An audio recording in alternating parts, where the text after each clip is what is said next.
आज का एक प्रसंग है, मेरे मित्र का प्रश्न है।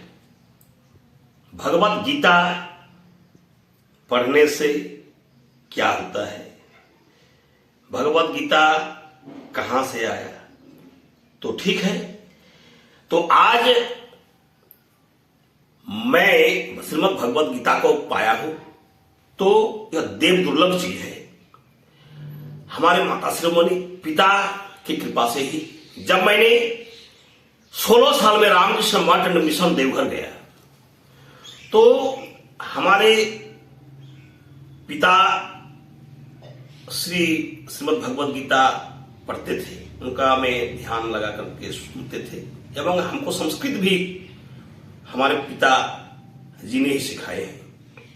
तो हम रामकृष्ण मठ एंड मिशन गए, वहां हम 16 साल में दीक्षा ग्रहण किया। 16 साल में दीक्षा ग्रहण किया श्रीमद स्वामी गौरानंद जी महाराज से।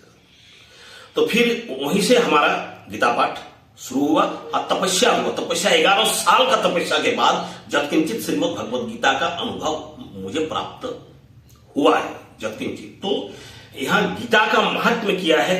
गीता श्रीमद् भगवत गीता एवं भगवान श्री कृष्ण जी महाराज, यदि भगवान एक देश के भगवान की कृपा से भगवान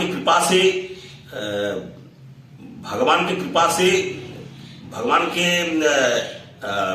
पाद पद्म की कृपा से माता शिरोमणि माता गंगा निकली है, उनका चरण कमल से। तो माता गंगा इतना पवित्र है, चरण कमल से निकला है। जब भगवान श्री कृष्ण जी महाराज एक देश के भगवान की कृपा से अपना मुखाश्रित वाणी श्रीमद् भगवत गीता खुद अपना मुंह का प्रवचन वाणी, तो यह कितना पवित्र होगा। तो आज हम गीता के महत्व में कुछ बताएंगे। जो भगवान का देखिए, भगवान एक अंश में भगवान का पाद पद्म की कृपा से, चरण कमल की कृपा से गंगा मैया निकल रही, तो कितना पवित्र है। तो मुखा से तो भगवान श्री कृष्ण के मुंह से निकला हुआ वाणी प्रवचन कितना पवित्र होगा। तो गीता का इतना महत्व होता है। जहां गीता पाठ चलता है वहां देव ऋषि गंधर्व चारों धाम प्रयागराज काशी महाचित्त प्रयागराज के अलावे बजरंगबली सिद्ध सहायक होते हैं। तो यहां देखिए, सत्य त्रेता दापर में सत्य में भी बजरंगबली, दापर में भी, रामायण में तो सारा चीज बजरंगबली ही की। फिर त्रेता में तो अर्जुन के झंडा में बजरंगबली वास कर रहे थे। बजरंगबली तो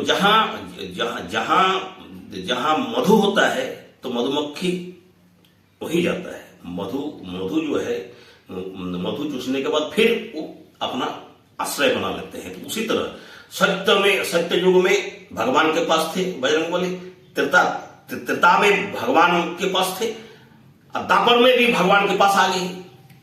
तो एक देश के भगवान की कृपा से भगवती जननी भगवत गीता के माध्यम से, यानी आदिशक्ति महाकाली देवी चंडिका के माध्यम से, दूसरा कोई नहीं, महावर शिरोमणि भगवान श्री कृष्ण के मुखारविंदम से श्रीमद् भगवत गीता बोलता है। यह मैं नहीं बोलता, श्रीमद् भगवत गीता बोलता है। जिनके पाद पद्म की कृपा से गंगा मैया निकली, जो इतना पवित्र है, तो उनका मुंह से निकला हुआ पानी कितना पवित्र होगा। तो आज गीता महत्व के बारे में भी हम कुछ बोलेंगे। तो अब हमारा भक्ति कैसे बढ़ेगा? तो भगवान कहते हैं, मनमना भव मद्भक्तो मद्याजी नग नमस्कुरु मां विश्वसी सत्यंते प्रतिजाने प्रियोषि। तू मुझ में मन रखने वाला हो, मेरा भक्त हो, मेरा पूजन करने वाला हो तथा मुझको प्रणाम कर। इस प्रकार करता हुआ तू मुझे ही प्राप्त होता, यह मैं तुझसे सत्य प्रतिज्ञा करता हूं, क्योंकि तू मेरा प्रिय है। हरिओम तत्सत। अब हम गीता महत्व के बारे में बोलेंगे, जो इस प्रकार है।